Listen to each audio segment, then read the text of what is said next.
entre tanta tristeza. Yo soy alegría. Entre tanta pobreza. Yo soy bendición. Entre tanta religión. Yo soy Cristo. Entre tanto rencor, Yo soy perdón. entre tanta muerte, yo soy vida. Nueva iglesia soy. Nueva iglesia. Nueva iglesia soy. Nueva iglesia soy. Nueva iglesia soy.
Volveré,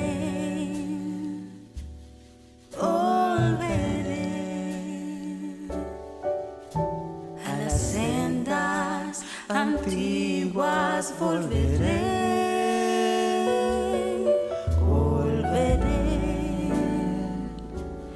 volveré a ese primer amor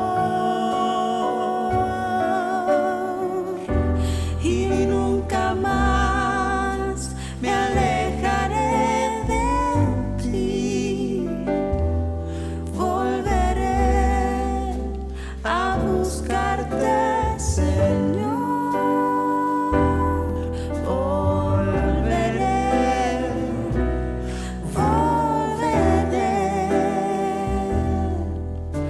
a las sendas antiguas, volveré.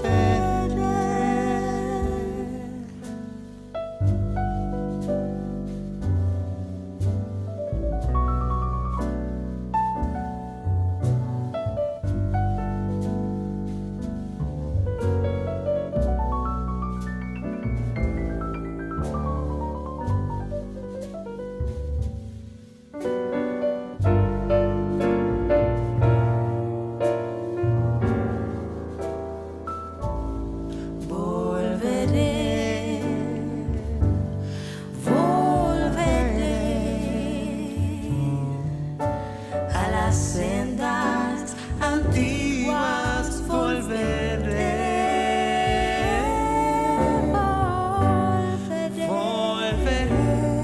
volveré, volveré a ese primer amor y nunca más me alejaré de ti. Volveré a buscarte, Señor. Volveré, volveré, volveré a las sendas antiguas, volveré, volveré, volveré a las sendas antiguas, volveré.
Nesta ocasião, vamos tocar um tema que necessariamente faz parte da cesta familiar da vida espiritual. Ou seja, você não pode fazer um mercado no supermercado do espírito sem incluir este produto. E muitas vezes é a primeira coisa que se ensina, a primeira coisa que se adquire, a primeira coisa que se exercita. E talvez seja a coisa mais desconhecida que existe. Quero dizer, a oração. Se alguém dizer, não, mas a gente sabe orar porque Jesus nos ensinou, quando o Senhor disse, quando ensinou a orar e falou, vocês têm que orar assim, ele falou, Pai nosso que estás no céu, santificado seja o vosso nome, etc, etc, etc. Mas ele também disse, não repita. Eu vou te dizer isso, mas não repita. Não use essas vãs repetições. Então, vocês vão prestar muita atenção ao que Jesus ensinou. Aprenda o que significa o Pai Nosso, mas não repita. Ou não foi o mesmo Senhor que disse que quando orares não sejas como os gentios que falam em vão e pensam que pelo muito falarem serão ouvidos? Não. Eles estão errados. Então diz, portanto vós orareis assim. Tudo bem. Já que não vamos fazer um estudo do Pai Nosso agora, coisa que já tem sido feito repetidamente, seu alcance, seus níveis, suas explicações. Em vez disso, simplesmente, o caso da oração como tal. Por que oramos? A pergunta que você tem que se fazer. Você que está me ouvindo, vocês também estão me ouvindo. Por quê? Por que você ora? Por que você ora? Você também. Eu também. Por quê? Por que você ora? Tudo bem. Porque está ali escrito na Bíblia. Mas na Bíblia estão escritas muitas coisas. E muitas que você nem faz. Tipo, por que você... Se tem barba, por que você manda para arrumar e não deixa, como diz a Escritura, que a tesoura não vai cortar nem a lâmina, nem vai cortar o fio da sua barba. Não, porque você não pode andar assim como um vagabundo. Tudo bem, concordamos. Então, não é porque esteja escrito, mas sim, você está acomodando o que está escrito com um contexto, com um desenvolvimento, com uma prática, com uma condição social, etc, etc. Não, mas a oração é como respirar e o nosso relacionamento com Deus. Podemos concordar nisso, mas precisamos de total clareza em sua mente e em seu coração para que não seja uma rotina. Ou simplesmente porque você foi ensinado dessa forma. Então, você ora quando acordar, quando vai dormir, antes de fazer uma refeição, antes de embarcar uma viagem. Ou seja, é uma parte de uma atividade. Obrigado, Senhor, por este alimento, abençoe as mãos que o preparam. Tudo bem, né?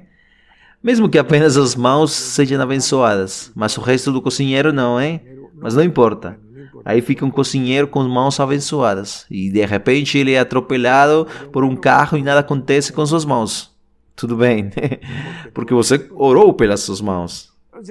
Quer dizer, vamos ver o que está acontecendo. O que está por trás? Há uma palavra muito antiga nas escrituras hebraicas, que é palau. Não é que seja do paleolítico, não. Tão antigo assim, não. Mas é o que nos relaciona diretamente a orar, a falar, pedir, interceder, implorar, o que quer que seja feito através da palavra,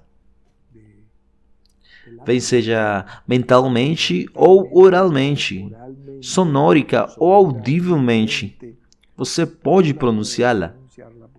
Você pode extraí-la da abundância do coração. Sua boca fala, né? Então, encontraremos nesse Palau, que mais tarde vamos ver ele, né? Tem alguns significados gregos, tipo seu vocábulo básico, eukomai, que é expressar palavras que tentam montar uma ponte de comunicação entre matéria e o espírito, entre a criatura e o Criador, entre sua criação e o Criador, entre os redimidos e o Redentor. Esse é, digamos, o conceito geral. Mas como isso se aplica à nossa vida particular, que pertence realmente na minha oração? Essa é a pergunta. Por que eu oro? Bem, em primeiro lugar, eu oro? Tem que se perguntar isso. Se sim, aí você faz um checklist. Se sim, então, por que você ora? A seguinte pergunta. A que obedece isso? Por que você faz isto? Estávamos conversando com alguns irmãos e amigos exatamente sobre essa reflexão. Por que você ora? Por exemplo, um aluno irresponsável vai fazer uma prova, ele não estudou, não se preparou, o tempo que lhe foi dado para estudar foi mal aproveitado, tipo, ele ficou distraído com os amigos ali nas redes sociais, videogames, etc. Chega a hora do exame, mas aí ele pensa, tem um recurso. Oh, Deus é bom, Deus é amor.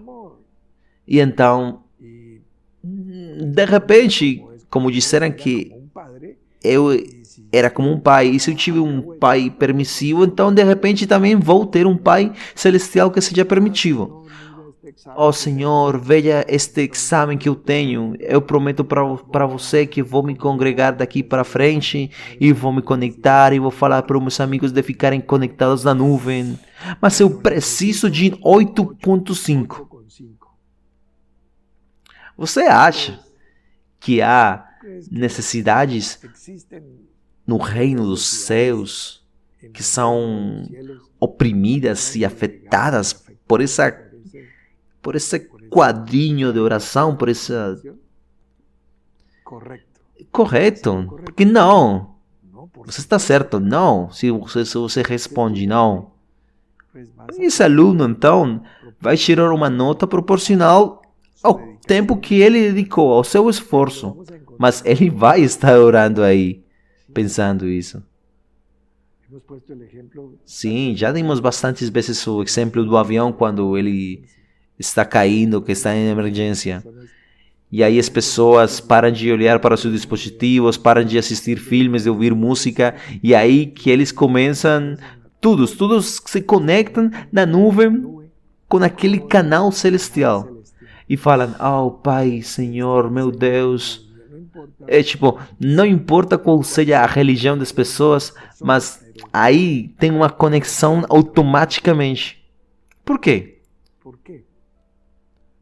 Por que essas denominações comuns são dadas? É necessário estar em um avião em caso de emergência ou na véspera de um exame sem ter estudado para ter realmente uma vida de oração?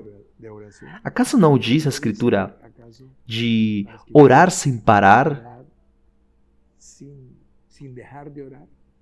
Sem parar de orar? Orar sem cessar? É isso que sugere. E como você pode ter uma vida de oração assim? Bom, há um livro de mística russo, bem antigo, titulado Stranik, O Peregrino Russo. Eu lembro da época da literatura mística que formou o templo de muitos missionários há alguns séculos atrás.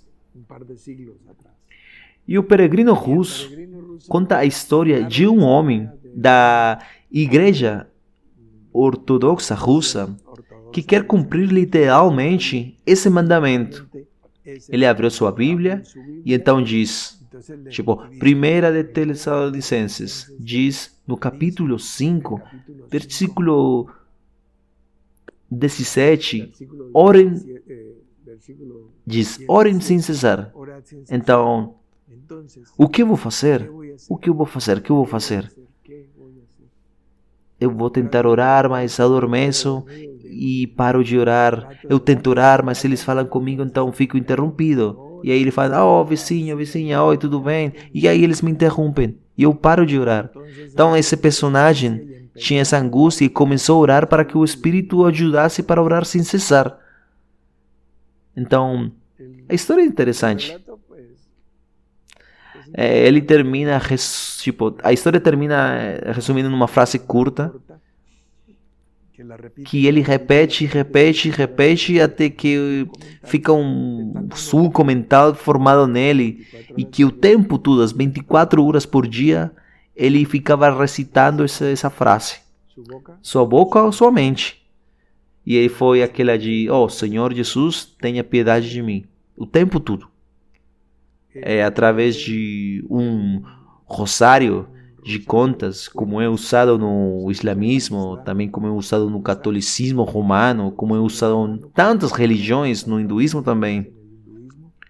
Então, assim, aquele peregrino russo em sua jornada para Jerusalém, por isso que é chamado peregrino, né? Porque ele está viajando para ir a Jerusalém. Porque de fato eu lembro que teve uma época que isso fazia parte de toda a fé do cristão. Ir para Jerusalém pelo menos uma vez na vida. Assim como, por exemplo, no Islã, uma vez na vida para a Meca. Pelo menos. Tem pessoas que vão um ano inteiro, né? Ou 10 vezes, 20 vezes. Pelo menos uma. Que não deixe passar a sua vida sem ir pelo menos uma vez. Isso era um pensamento no cristianismo. Mas já foi se diluindo e tudo isso foi baixando de importância. Não foi por revelação, não foi por entender que a Jerusalém terrena não é a verdadeira capital do reino e que existe uma Jerusalém celestial e assim por diante. Mas não é por isso, não. É simplesmente para não gastar dinheiro. Sim, assim como você ouve. Muitas pessoas oram, por exemplo, por sanidade, para não comprar os medicamentos que o médico formulou, ou para não ir ao médico, para não pagar uma consulta também, e nem mesmo para pagar o transporte para ir ao médico. Então, eles chamam os presbíteros da igreja, que é o que a Escritura diz. Acho que a temos aqui. Tiago, capítulo 5. E diz, está alguém entre vós aflito? Ore. Está alguém contente? Cante louvores. Está alguém entre vós doente? Chame os presbíteros da igreja e orem sobre ele, ungindo-o com azeite em nome do Senhor. Então, se você está sofrendo, ore. Mas se você está doente, deixe alguém mais orar por você. É o que está dizendo aqui. Em Tiago, quer dizer, se você orar por você mesmo, em busca de sanidade, tipo, não estão recomendando isso para você, porque estão dizendo, chame o outro. Por quê? Porque fazemos parte de um tecido humano chamado o corpo. Um corpo que também fica doente. Tipo, quem, segundo Paulo, quem se enfraquece, que eu também não enfraqueça. Então ele diz, chame os presbíteros da igreja e orem sobre ele, ungindo-o com azeite em nome do Senhor, e a oração da fé salvará o doente, e o Senhor o levantará. E se houver cometido pecados, lhe serão perdonados. Isso caso a doença seja devido a algum tipo de desordem ou transgressão. Então, aqui está, como diz, pecar e rezar, como empatar, como diziam os avós. E aqui está aquele sustento bíblico, dizem os provérbios populares. confessai as vossas culpas uns a outros e orai uns pelos outros, para que sareis. Para que sareis. A oração feita por um justo pode muito em seus efeitos. Quanto pode? Aqui diz: Elias era um homem sujeito às mesmas paixões que nós, e orando pediu que não chovesse. Aí já não está orando por sanidade, né? Não, estava orando para não chover. Ele está num conflito aí, vocês já sabem, né? Com Acabe, com a rainha Vasti, tudo assim. E diz que por 3 anos e 6 meses não choveu sobre a terra. 42 meses trouxeram uma tremenda sequia. E orou outra vez, e o céu deu chuva, e a terra produziu seu fruto. Então, o que Santiago está dizendo aqui é que se Elias foi capaz de fazer isso, você também pode fazer isso, porque Elias era semelhante a você e a mim. Um homem que não foi um super-herói, mas um homem sujeito a paixões semelhantes às nossas. Muito bem, vamos voltar ao ponto. A pergunta: por que oramos? Por saúde, sem necessidade, ou é apenas o resultado da desobediência? Por exemplo, se dizer: não vai naquela festa, não vai lá com esses amigos, não vai, rapaz, não saia. Poderia falar a mãe para ele, assim como aquele conto infantil. Mas se o filho desobedecer ao pai, ou que seja a mãe, e aí chegam as consequências para ele, geralmente, então, aquele menino ou aquela menina, naquela situação de dificuldade, vai orar. Oh, meu Deus, me ajude, porque minha mãe sim falou para mim isso. Mas, olha, acaso essa oração não será a mesma ou parecida com aquela do aluno que quando teve que estudar foi responsável e não fez? Então, essa oração geralmente não terá uma resposta. Porque não é o resultado de aqui eu vou com tudo, vou fazer o melhor possível, vou estudar muito. Sou fiel no pouco, estudei o que eu pude estudar, me preparei, aqui estão meus pouquinhos pães e meus peixes, Senhor, mas com tudo isso coloco as mãos para que você as multiplique. Tudo bem, talvez não seja multiplicar os neurônios, mas talvez essa oração possa ter mais resultados. Se você tivesse estudado mais, poderia ter um plus, uma bênção a mais do que aquela pessoa que não fez. Agora, por que estamos falando tudo isso? Qual é o denominador comum quando você orar errado? Quando você ora irresponsavelmente? Quando você ora fora do tempo? Quando você ora a partir do que seria chamado de oportunidade? No momento que não é. Quando o que deveria ser feito não foi feito. Então, a Escritura termina no livro de Apocalipse, e quando estão relatando que novos céus e uma nova terra está chegando no final, lá no final do capítulo 21, então diz a forte promessa: quem vencer herdará todas as coisas. Então, você não tem que orar por uma coisa, nem por 2 coisas, nem por 3 coisas, nem por 10, nem por 100, nem por 1000 coisas, nem por 1 milhão de coisas. É só vencer.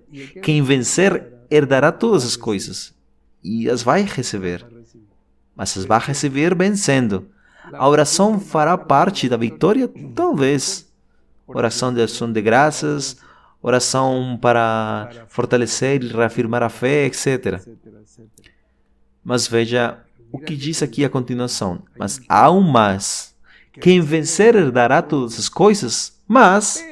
E aí vem alguns casais ali, como aqueles animais que o Noé trouxe. os impuros, por exemplo, e diz aí, os tímidos e incrédulos, que é o primeiro casal, os abomináveis e os homicidas, que é o segundo casal, e aos que se prostituem e os feiticeiros, que é o terceiro casal, e aquele último casal, o quarto, seria os idólatras e todos os mentirosos. Fala, eles não terão parte no reino de Deus, mas no lago que arde com fogo. Obviamente, isso daqui é simbólico, não é que seja literal. Mas, independentemente disso, veja onde estão levando você e onde está sendo você ensinado. O que estamos mostrando para você? O que nos diz? Por exemplo, tímidos e incrédulos.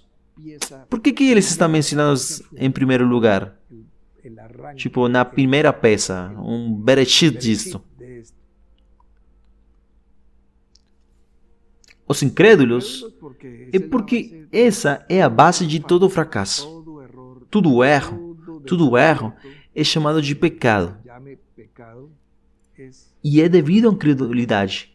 O Espírito nos convencerá da justiça, do pecado e do juízo. E do pecado por quê? Por quanto não creem em mim, disse o Senhor. Ou seja, a incredulidade é o que faz com que qualquer pecado seja cometido. E se dizer, mas o meu foi assassinato, o meu foi roubo, o meu fornicação, o meu foi adultério ou mentira. Igual, da mesma forma, foi por incredulidade, por não acreditar que Deus está presente, que há justiça, que há uma lei de causa e efeito, que tudo que um homem semear também se fará. Como não acreditam, há incredulidade. E quando há incredulidade, há pecado. Haverá pecado, né? Verdade? Haverá falha, vai ter erro. Então, nesse redemoinho surge o problema da maioria das orações. Os tímidos e os incrédulos. Os tímidos é quando o medo é o que prevalece em uma situação. Por uma situação de saúde, por uma situação econômica, ou por uma situação de eventualidade, como aquela que mencionamos sobre avião caindo em emergência, ou uma guerra, um terremoto, uma erupção vulcânica, inundação, maremoto, tsunami, e aí falam, Senhor, salva os que perecemos.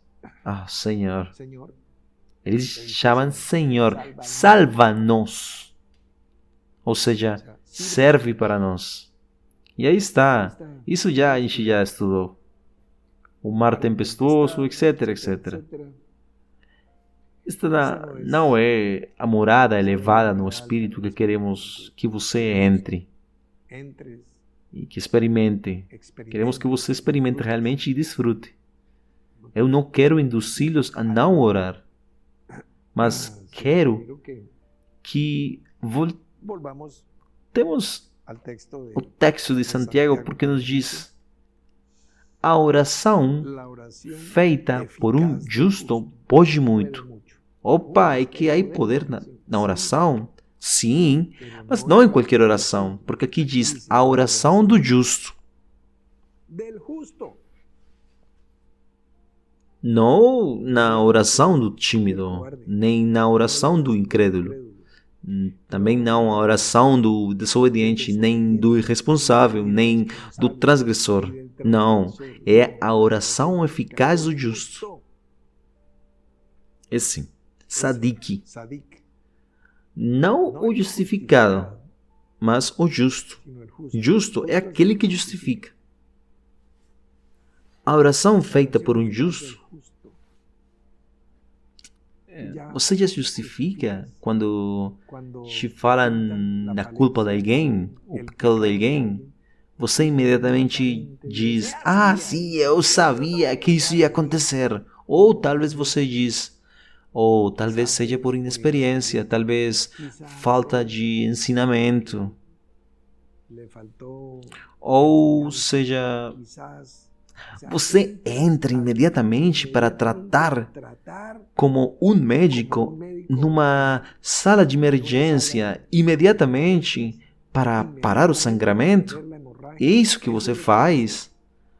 Entras para justificar ou você entra para acusar? Ah, foi aquele fulano, né? Ah, sim, eu sabia, mas eu tinha minhas dúvidas, eu suspeitava dele, né? Tá vendo? Tem uma diferença, verdade? Então, quando um acusador vai orar, é bem diferente de quando um justo vai orar. A oração feita por um justo pode fazer muito. Pode muito. Tá vendo? Não é mais o rezo. Mas, de certa forma, e eu falo fundamentalmente para as dezenas de milhares de pessoas com ascendência latina na América ou na Europa,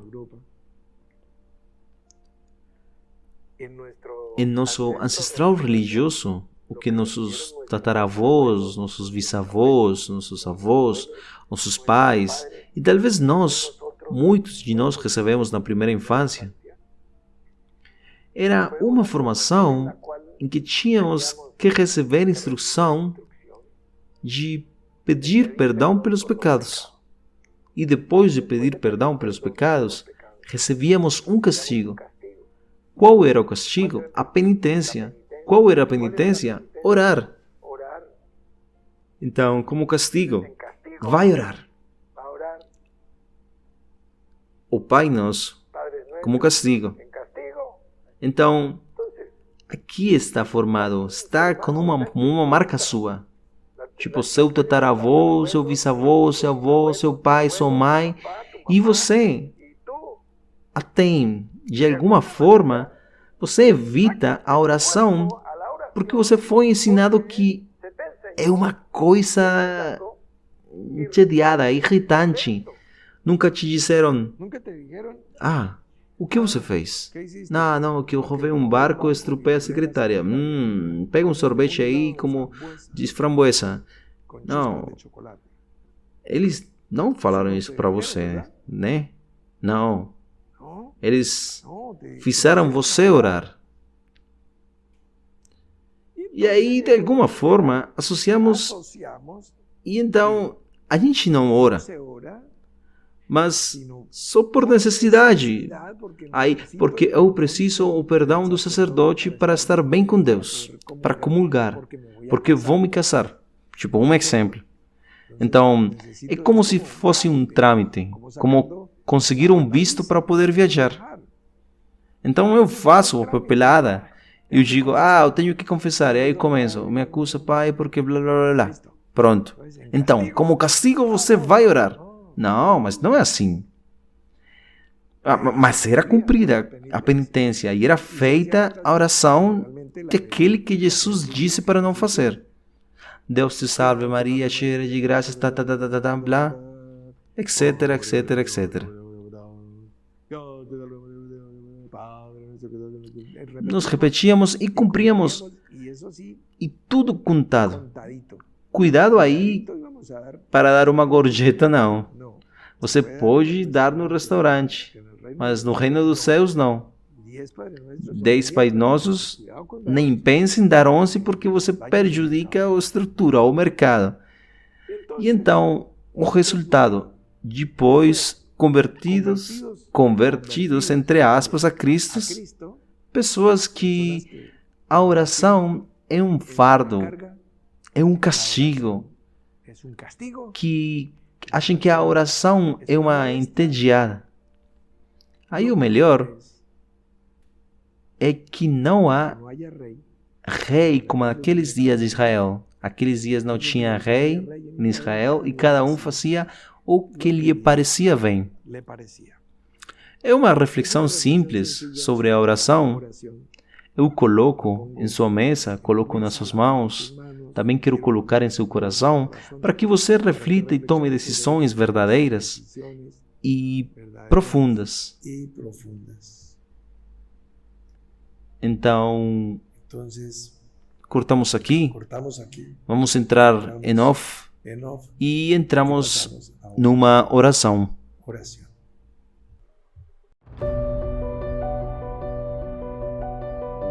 Amado Señor, muchísimas gracias, Padre. Gracias por la vida. Bendito eres tú, Señor, que nos das la posibilidad de estar cerca de ti, Padre, porque tú has abierto una puerta para que nosotros podamos pasar.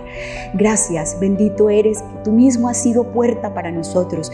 Bendito Señor, que nos permites dirigirnos a ti, Padre, porque tú eres todopoderoso, porque tú eres grande, porque tú eres majestuoso y podrías estar lejos de nosotros. Pero tú nos concedes inclinar tu oído, Padre, y escuchar nuestras oraciones. Bendito Señor, porque nuestra voz puede alcanzarte.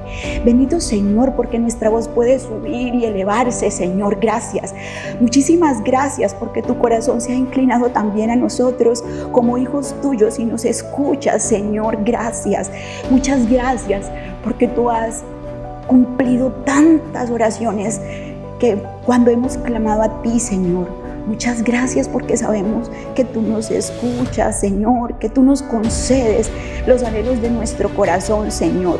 Muchas gracias porque hoy podemos todos como hermanos, tomando nuestras manos, Señor, dirigirnos a ti como uno solo, Señor. Gracias por esta comunión que nos permite unirnos en una sola voz, Padre. Entendemos que cuando estamos unidos somos más fuertes que nunca, Señor. Y por eso nuestros corazones están unidos, porque queremos ser como tú, porque queremos parecernos a ti. Bendito eres, Señor, que enviaste un modelo para que nosotros podamos seguirlo, Señor. Gracias, gracias porque nos diste esa voz en nuestro Señor Jesucristo. Gracias, Señor. Bendito eres, porque cada vez que hemos acudido a ti, Señor, tú nos has escuchado. Y en esta noche, Padre, queremos agradecerte que tu oído siempre ha estado dispuesto. Aún cuando nuestro corazón ha estado en tinieblas, Señor, aún allí en medio del valle de sombra y de muerte, Señor, tú nos has escuchado. Bendito eres, Padre, porque podemos agradecerte tu inmensa y amorosa presencia en nuestras vidas. Te damos gracias, Señor, por la sanidad de todas las personas que se acercan a ti, Señor, que se inclinan a tocar el borde de tu manto, Señor, y que reciben sanidad y que reciben respuesta, Señor, porque tú nos oyes, porque tú respondes, porque tú eres un Dios amoroso y no eres solamente algo que está en la imaginación de las personas, sino que habitas en nuestros corazones y te podemos sentir y te podemos vivir, que es lo más importante, Señor, y que podemos siempre, siempre, en cada circunstancia, Señor, de cada dificultad hacer una victoria para ti, Padre. Muchas gracias, porque esas victorias que han llegado a nuestra vida no son por nuestro trabajo, sino son porque tú nos has bendecido. Gracias, Señor, por la victoria sobre la enfermedad. Gracias, Señor, por la victoria sobre la muerte. Gracias, Señor, por la victoria sobre cualquier aflicción, dificultad u obstáculo que haya llegado a nuestra vida. Bendito eres. Te alabamos, te bendecimos, te glorificamos, porque tú eres nuestro Rey, porque tú eres nuestra razón de ser, porque tú eres nuestro motivo de vivir, porque tú eres nuestra fuerza, porque tú nos has dado las herramientas, la fuerza, el amor y el poder, Señor, para conquistar todas las áreas que has puesto delante de nosotros. Bendito eres tú, bendito tú, nuestro amado Señor Jesucristo, en quien siempre, siempre en tu nombre tendremos victoria. Bendito y alabado seas tú, Señor. Amén.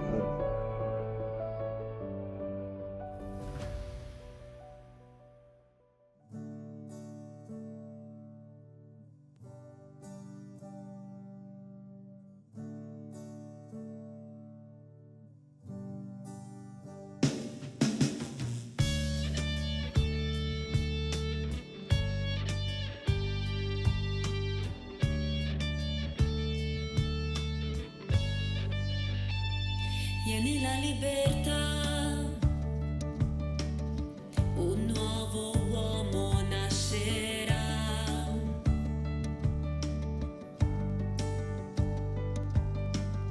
Nella verità, suo Padre glorificherà.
viene la libertà.